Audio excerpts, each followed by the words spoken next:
If anybody's seen any of my stories before, they tend to be on the humorous side of things. Tonight I want to try something a little different. I want to talk about some people that I've lost. And these people were very special. So special, in fact, that they were Olympians. This is a story about the time I lost 5 Special Olympians. So in high school, I had one big gap on my college resume, and that big gap was volunteerism. So I said, oh, this will be a great opportunity for me to find something that fits my niche. And my niche at the time was I played a lot of soccer. So my high school soccer coach said, hey, you should volunteer for the Special Olympics. And so I volunteered for the Special Olympics. And I thought, hey, I know how to play soccer. I know how to coach soccer. This is a great opportunity. I'm going to be the best Special Olympics soccer coach ever. So I report to my high school the day they have this Special Olympics tournament. And I get there, and I quickly realize that it's not quite the Special Olympics tournament I'm envisioning in my brain, because I'm thinking it's going to be like what you see on TV, and this is more like a field day, and that's fine. So I get there, and I show up, and everyone's assigned 15 athletes for soccer. So I have my 15 athletes. 3 of my friends have 15 athletes, and the day is set up like this. So in the morning, it is kind of running through your basics. This is how you dribble a soccer ball. This is how you pass the soccer ball. This is how you score goals. And then in the afternoon, there's a tournament. And I think, I'm going to win this tournament. I'm going to be the best Special Olympics soccer coach ever. We're going to win this tournament. It's going to look great on my college resume. So we break into our groups, and I've got my 15 athletes, and they're all awesome. But I quickly identify my top 10. And the top 10 really know what they're doing. Like, they get it, and they're motivated, and they're fired up, and we're passing the ball, we're running drills, we're dribbling the ball, we're scoring goals, we're high-fiving, we're laughing, everybody's having a great time. And so about an hour goes by, and so a whistle blows, and there's a water break.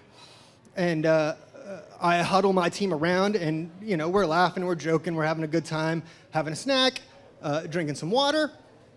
And one of the supervisors comes over to me and he says, hey, where's the rest of your team? And I said, oh, my team's right here. We're all huddled up. We're having a great time. And he said, well, pulls out his roster sheet, counts it, looks at my athletes, counts them, looks at me and says, this organization has never lost an athlete. You have lost 5 in a little over an hour. And at that point, I realized something is wrong, and I don't feel good about myself, but I still just figure, they probably went to the bathroom, they probably went to a different group, they probably weren't really into soccer, they're probably playing a different sport. It's not a big deal. So the guy gets on his walkie-talkie, and he goes, we've got a code blue.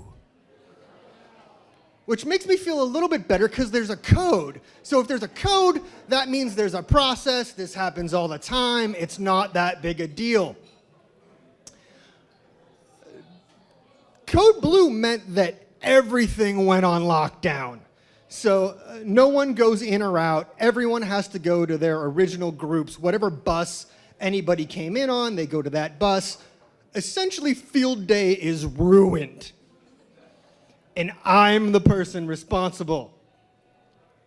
So everybody goes into their original groups. They count everyone.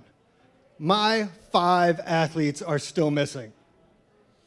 So now the police are involved, and a police officer is interrogating me because he thinks I kidnapped the 5 athletes, but I explained to him I simply lost them, but he didn't think it was that funny. So now there's cop cars cruising the area looking for these athletes. They're lost. There's also a police helicopter flying overhead, searching for them. I don't know if that's actually true, but in my memory it is, so I'm counting it. And after probably 15, 20 minutes, I hear a cheer go up from the command center, because at this point we've got a command center. And there's a cheer that goes, "We found him!" And it ends up that my athletes were much more into gardening and flowers than they were into soccer, and they had wandered a couple blocks north into a neighbor's garden.